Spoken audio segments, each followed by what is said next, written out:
दोस्तों, इंग्लिश सीखने में एक बड़ी दिक्कत है वो शब्द जो असल में सुनाई नहीं देते, जैसे कि वो दिखते हैं। इसका कारण यह है कि इंग्लिश एक्चुअली काफी अलग भाषाओं का मिक्सचर है, जैसे कि Anglo Saxon, Latin, Anglo French वगैरह वगैरह। और इस मिक्सचर ऑफ लैंग्वेजेस से इंग्लिश बना है सारे वेस्टर्न भाषाओं में से सबसे डिफिकल्ट और कंफ्यूजिंग। दुनिया भर में इंग्लिश सीखने वालों को प्रॉब्लम्स होते हैं कुछ कंफ्यूजिंग इंग्लिश वर्ड्स को लेके। आज दोस्तों हम ऐसे 10 इंग्लिश शब्दों के बारे में बात करेंगे और आपको इनके सही उच्चारण सिखाऊंगा मैं। और मैं दावे से कह सकता हूं कि अगर आप इन शब्दों को सही तरीके से बोलेंगे तो सुनने वालों को पता चल जाएगा कि आपको इनका मतलब भी पता है। तो शुरू करें। प्रोनाउंसिएशन। चलिए शुरू करते हैं उस वर्ड से जिस पे ये वीडियो बेस्ड है, प्रोनाउंसिएशन। बहुत लोग कंफ्यूज हो जाते हैं वर्ब फॉर्म प्रोनाउंस की साउंड को लेके और उल्टा प्रोनाउंसिएशन कहते हैं। ये गलत है। आपको कहना है pronunciation. It's not noun in this case, it's nun. Pronunciation. Arrive.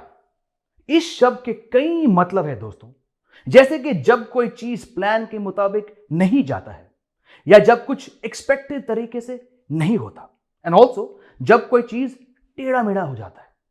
इसका सही प्रोनाउंसिएशन है अराई, नॉट और आई या औरी। ए डब्ल्यू को आप अ जैसे कहेंगे और आर वाई को राय, अराई। नेसेसरी माने जरूरी, आवश्यक।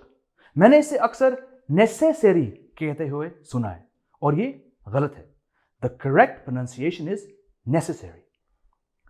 Epitome. तो दोस्तों ये एपिटोम नहीं है, ये है एपिटमी, मतलब a perfect example of something. Hindi में हम इसे प्रतीक कहते हैं। इस शब्द को बोलते समय आप शायद टोम को देख के इसे फोनेटिकली गलत प्रोनाउंस कर रहे होंगे। इस वर्ड को ब्रेक करिए 4 हिस्सों में। ए पे ट मी, नॉट टोम बट टमी, एपिटमी। एडजेक्टिव। अगर आपने मेरे वीडियोस देखे हैं तो ये वर्ड सुना होगा, एडजेक्टिव। ये इंग्लिश ग्रामर का वो टूल है जो हमें एक नाउन के बारे में बताता है। हिंदी में इसे विशेषण कहते हैं।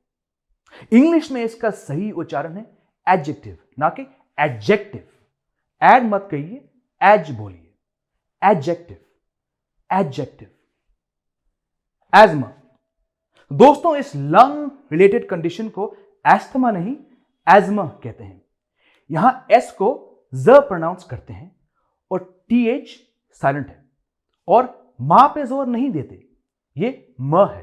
Another tricky English word I know, it is asthma. Debris यानी कि scattered pieces from something that has been destroyed, अक्सर एक एक्सीडेंट या तूफान के कारण, एक दुर्घटना आदि में विनाश वस्तु के टुकड़े।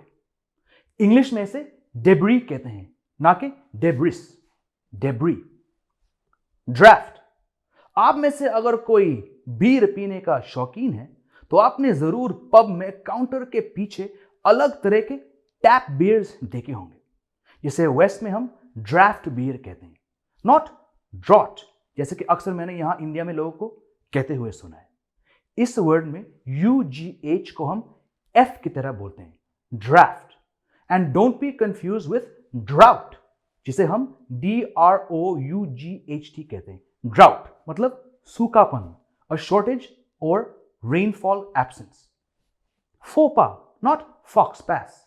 ये दरअसल एक फ्रेंच फ्रेज है जिसका मतलब है कुछ ऐसा करना या कहना जिससे आपको शर्म आए या किसी को गुस्सा दिलाए।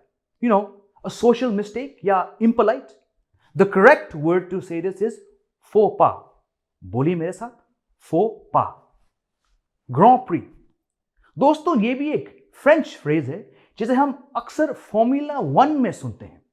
ये एक इंटरनेशनल कार और मोटर बाइक रेस का एक हिस्सा है। और दोस्तों मैंने कई लोगों को सुआव साउंड करने के लिए इस फ्रेज को कहते सुना है, मगर बिलीव मी, इनमें से काफियों ने उसका कचुंबर बनाया है। The correct pronunciation is grand prix. चलिए दोस्तों, शुक्रिया अपने समय के लिए। I hope this video was useful for you. Please मुझे अपने कमेंट्स और सजेशंस देते रहिए नीचे कमेंट सेक्शन में, ताकि मैं आपके लिए ऐसे और भी एजुकेशनल वीडियोस पेश करूं।